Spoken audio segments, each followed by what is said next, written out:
बुधवार के दिन, अष्टमी तिथि के दिन, जो अष्टमी बुधवार इस बार पड़ रहा है, उस दिन समर्पित करिए। अनलासुर को गणेश जी निगल गए, उधर में जलने लगा, उधर जल रहा है, तपन हो रही है। भगवान गणेश दौड़ कर आए भगवान शिव के पास। शंकर भगवान ने कश्यप ऋषि को देखा, कश्यप ऋषि गए और दुर्वा तोड़ कर लिया। दुर्वा लाकर गणेश जी को दी, गणेश जी ने दुर्वा चबाना चालू करी। अंदर जो अनलासुर था, भगवान शंकर की प्रसादी पाकर अनलासुर तृप्त हो गया, भगवान के पेट की जलन समाप्त हो गई। गणेश जी महाराज ने कश्यप ऋषि से कहा, सुनो कश्यप बाबा, आपने मुझे दुर्वा समर्पित करी है, ये दुर्वा जो मुझे देगा वो वैभव प्राप्त करेगा, जो दुर्वा मुझे समर्पित करेगा उसके जीवन में रोग दूर हटेगा।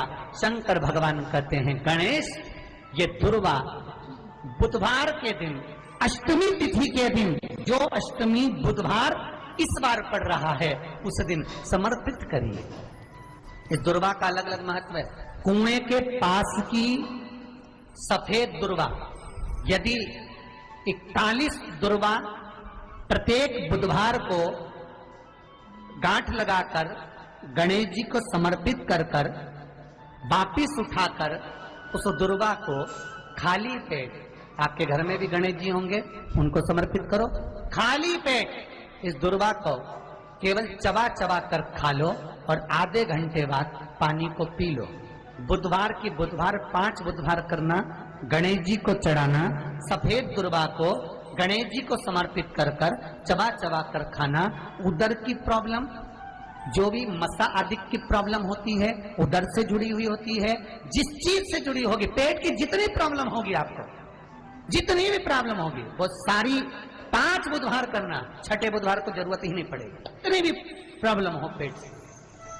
पति और पत्नी में दरार पड़ गई हो, जिस पति पत्नी की बात समाप्त होकर अदालत में केस पहुंच चुका हो, तलाक की बात आ गई हो और दोनों को दिल से अगर जुड़ना है कि मुझे इनके साथ रहना है या उसको इसके साथ रहना है और अदालत तक बात पहुंच गई है, वो अदालत को भी जाने दो।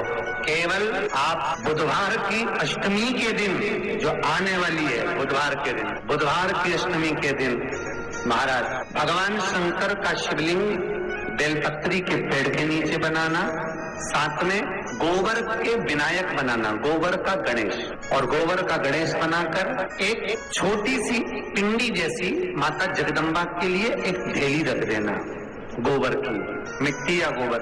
इन तीनों स्वरूप का पूजन आप करना बड़े प्रेम से, चंदन चंदन आदि अक्षत पुष्प समर्पित, कच्चा दूध तीनों पर चढ़ाना, दही तीनों पर चढ़ाना, शहद तीनों पर चढ़ाना, घी तीनों पर चढ़ाना, शक्कर तीनों पर चढ़ाना। पूजन कर कर एक कितना बड़ा लाल वस्त्र, उस लाल वस्त्र पर अपने हाथ के छापे बनाकर, कामना कर कर कि हम पति पत्नी में कभी झगड़ा ना हो, प्रेम बढ़े, क्लेश ना हो, आनंद बढ़े, छापे लगाकर उस वस्त्र से उन मूर्तियों को ढाक देना। पूजन कर कर घी का दिया लगाकर ढाक देना। 108 चावल के दाने लेकर एक एक चावल का दाना अपनी कामना कर कर उस वस्त्र पर डाल दीजिए। वस्त्र का चावल अपने ऊपर बाद में छिड़क लीजिए। मूर्तियों का पूजन कर फिर वापस पूजन कर कर विसर्जन कर दीजिए। अगर अदालत में केस भी चल रहा होगा तलाक तक का, तो भी प्रेम बढ़ सकता है और आपका जीवन सुखमय हो सकता है।